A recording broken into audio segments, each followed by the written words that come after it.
Quality study अकॅडमीवर तुमच्या सर्वांचे स्वागत आहे विद्यार्थी मित्रांनो. आज आपण 15 एप्रिल आणि 16 एप्रिलचे चालू घडामोडीचे प्रश्न पाहणार आहोत.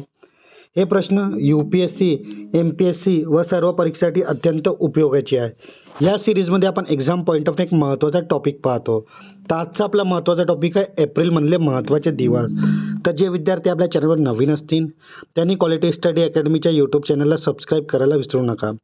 असेच महत्त्वाचे व्हिडिओ आणि अपडेट तुम्हाला क्वालिटी स्टडी अकॅडमीच्या माध्यमातून मिळेल. तर आपल्या चॅनलला सबस्क्राईब करायला विसरू नका. चला आता आपण चालू घडामोडीचे प्रश्न पाहूया.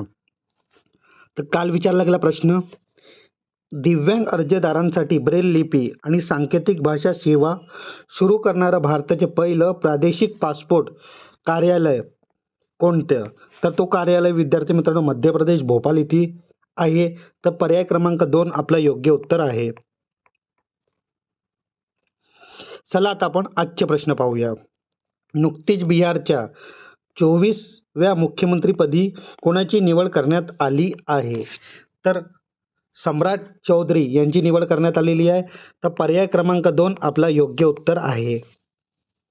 आता आपण यांच्याबद्दल माहिती पाहूया. बिहारमध्ये 77 नवीन मुख्यमंत्री. नाव सम्राट चौधरी. बिहारचे कितवे मुख्यमंत्री आहेत? 24वे. शपथविधी 15 एप्रिल 2026 रोजी. पक्ष भारतीय जनता पक्ष. जागा नितीश कुमारच्या राजीनाम्यानंतर त्यांची नियुक्ती करण्यात आली. उपमुख्यमंत्री विजय कुमार चौधरी आणि बिजेंद्र प्रसाद यादव. शपथ कोण देणार आहेत? तर राज्यपाल सय्यद अता हुसेन हे शपथ देणार आहेत. ती अत्यंत महत्त्वाची न्यूज आहे विद्यार्थी मित्रांनो. तर हे पॉईंट तुम्ही लक्षात ठेवा. त्यानंतर पुढला प्रश्न, भारतातील पहिली स्वदेशी क्वांटम कम्प्युटिंग टेस्ट बड्सचे उद्घाटन कोणत्या राज्यात करण्यात आले? तर तो राज्य आहे विद्यार्थी मित्रांनो आंध्र प्रदेश राज्य. तर पर्याय क्रमांक 4 आपलं योग्य उत्तर आहे. पहिले स्वदेशी क्वांटम टेस्ट बड्स ठिकाण अमरावती आंध्र प्रदेश येथे. उद्घाटन 14 एप्रिल 2026 जागतिक क्वांटम दिनानिमित्त. हस्ते मुख्यमंत्री N Chandrababu Naidu. System 1S1 IQ स्वदेशी बनावट. हेतू क्वांटम हार्डवेअरचे टेस्टिंग आणि प्रमाणीकरण करणे. विशेष आंध्र प्रदेशला क्वांटम व्हॅली बनवायचे लक्ष्य आहे. त्यानंतर पुढला प्रश्न, कॉर्ले मॉन्ट्रियल मास्टर 2026चे विजेतेपद कोणी जिंकलं? तर हे जॅनिक सिनर यांनी जिंकलेले आहे. तर पर्याय क्रमांक 3 आपलं योग्य उत्तर आहे. Monte Carlo master 2026 winner Jannik Sinner champion ठरलेला आहे. तो इटली या देशाचा आहे. उपविजेता कोण आहे? कार्लोस अल्कराज स्पेनचा. खेळ टेनिस पुरुष एकेरी. ठिकाण मॉन्टे कार्लो मोनाको येथे. निकाल 7-6 आणि 6-3 असा विजय जॅनिक सिनर यांनी मिळवलेला आहे. रँकिंग जॅनिक सिनर आता जगातला नंबर 1 खेळाडू ठरलेला आहे. नोंद सलग 3 मास्टर 1000 किताब त्यांनी जिंकलेला आहे. त्यानंतर पुढला प्रश्न, IPL इतिहासात 4000 धावा करणारा सर्वात तरुण भारतीय खेळाडू कोण ठरला आहे? तर तो खिलाडी आहे विद्यार्थी मित्रांनो शुभमन गिल. तर पर्याय क्रमांक 3 आपला योग्य उत्तर आहे. त्यानंतर पुढला प्रश्न, भारतीय नौदलाच्या द्विवार्षिक कमांडर कॉन्फरन्स 2026ची पहिली आवृत्ती कुठे आयोजित करण्यात आली आहे? तर विद्यार्थी मित्रांनो हे नवी दिल्ली येथे आयोजित करण्यात आलेली आहे. तर पर्याय क्रमांक 4 आपलं योग्य उत्तर आहे. आता आपण याबद्दल माहिती पाहूया. भारतीय नौदल कमांडर कॉन्फरन्स पहिली आवृत्ती कुठे आहे? नौसेना भवन नवी दिल्ली येथे. कालावधी 14 ते 16 एप्रिल 2026. नेतृत्व ॲडमिरल दिनेश के त्रिपाठी नौदल प्रमुख. उद्देश्य सागरी सुरक्षा आणि तांत्रिक सज्जता. मुख्य भर आत्मनिर्भर भारत आणि स्वदेशी तंत्रज्ञानावर. सहभाग तीनही दलाचे प्रमुख CDS आणि वरिष्ठ अधिकारी इथे सहभागी झालेले होते. त्यानंतर पुढला प्रश्न, अमेरिका इराण युद्ध विरामानंतर घोषणा जेव्हा झाली तेव्हा हॉर्मुझची समुद्रधुनी ओलांडणाऱ्या पहिल्या भारतीय ध्वजांकित जहाजाचं नाव काय आहे? तर त्याचं नाव आहे विद्यार्थी मित्रांनो जग विक्रम. तर पर्याय क्रमांक 3 आपला योग्य उत्तर आहे. TM जग विक्रम जहाजीचं नाव. विक्रम युद्ध विरामानंतर हॉर्मुझची समुद्रधुनी ओलांडणारं पहिलं भारतीय ध्वजांकित जहाज. मालकी ग्रेट ईस्टर्न शिपयार्ड कंपनी. महत्त्व तणावग्रस्त समुद्री क्षेत्रातून भारतीय व्यापाऱ्यांच्या पुनर्स्थापन करण्याचं प्रतीक. त्यानंतर पुढला प्रश्न, कोणाची जिंदल स्टेनलेस स्टीलचे पहिले ब्रँड अँबॅसेडर म्हणून नियुक्ती करण्यात आली आहे? तर विद्यार्थी मित्रांनो, तुम्हाला माहीत आहे ब्रँड अँबॅसेडर बद्दल प्रश्न असतो, तर आपण हे प्रश्न कव्हर करत आहोत. तर पहिला ब्रँड अँबॅसेडर म्हणून कोणाची नियुक्ती झाली? तर रणवीर सिंगची. तर पर्याय क्रमांक 3 आपला योग्य उत्तर आहे. त्यानंतर पुढला प्रश्न, वरिष्ठ आशियाई कुस्ती चॅम्पियनशिप 2026चे आयोजन कोणत्या देशात करण्यात आलं? तर हे किर्गिस्तान येथे करण्यात आलं विद्यार्थी मित्रांनो. तर पर्याय क्रमांक 2 आपलं योग्य उत्तर आहे. आशिया कुस्ती चॅम्पियनशिप 2026 ठिकाण बेशेक किर्गिस्तान येथे. कालावधी 6 ते 12 एप्रिल 2026. सुवर्णपदक 2 सुजित कलकल आणि अभिमन्यू यांना भारतातील 2 सुवर्णपदक मिळाले, रौप्य पदक 6 आणि कांस्य पदक 9. एकूण पदक भारताला 17 मिळाले आणि भारताचे स्थान 4वे राहिलेलं आहे या आशियाई कुस्ती चॅम्पियनशिप स्पर्धांमध्ये. हे पण माहिती तुम्ही लक्षात ठेवा विद्यार्थी मित्रांनो. आणि टोटल किती पदक मिळाले? सर 17. हे पण माहिती तुम्ही नोट डाऊन करून ठेवा. तिथे 2 सुवर्ण आणि 4 रौप्य आणि 9 कांस्य आहेत. त्यानंतर पुढला प्रश्न, दरवर्षी जागतिक कला दिन म्हणजेच वर्ल्ड आर्ट्स डे केव्हा साजरा करण्यात येतो? तर हा 15 एप्रिलला साजरा करण्यात येतो. पर्याय क्रमांक 4 आपला योग्य उत्तर आहे. त्यानंतर पुढला प्रश्न, एप्रिल 2026 मध्ये 42 कार्यकर्त्यांनी आत्मसमर्पण केल्यानंतर कोणत्या राज्य नक्षलमुक्त घोषित करण्यात आलं? तर तो राज्य आहे विद्यार्थी मित्रांनो तेलंगणा राज्य. तर पर्याय क्रमांक 2 आपला योग्य उत्तर आहे. तेलंगणा नक्षलमुक्त घोषणा. राज्य तेलंगणा.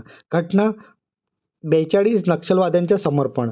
घोषणा राज्याचे पोलीस महासंचालक DGP बी शिवधर रेड्डी यांच्याद्वारे. दर्जा राज्य पूर्णपणे नक्षलमुक्त म्हणजे नक्षलफ्री घोषित करण्यात आला.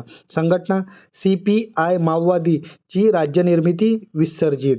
महत्त्व अनेक दशकांच्या नक्षलवादाचा अधिकृत अंत झाला. त्यानंतर पुढला प्रश्न, राष्ट्रीय सांकेतिक कार्यालय म्हणजेच NSO च्या आकडेवारी अनुसार मार्च 2026 मध्ये भारताच्या किरकोळ चलनवाढीचा दर किती नोंदवला गेला? तर तो विद्यार्थी मित्रांनो 3.4%. तर पर्याय क्रमांक 3 आपला योग्य उत्तर आहे. तर 3.4% एवढा दर्शवण्यात गेला विद्यार्थी मित्रांनो. ही पण माहिती तुम्ही लक्षात ठेवा. आता आपण याबद्दल माहिती पाहूया.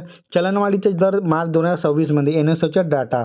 मुख्य दर 3.40% एवढा किरकोळ चलनवाढ. शहरी भाग 3.11%, ग्रामीण भाग 3.63%, अन्नधान्य महागाई 3.87%, सर्वाधिक महागाई तेलंगणा 5.83% एवढी तेलंगणामध्ये सर्वात जास्त महागाई आहे.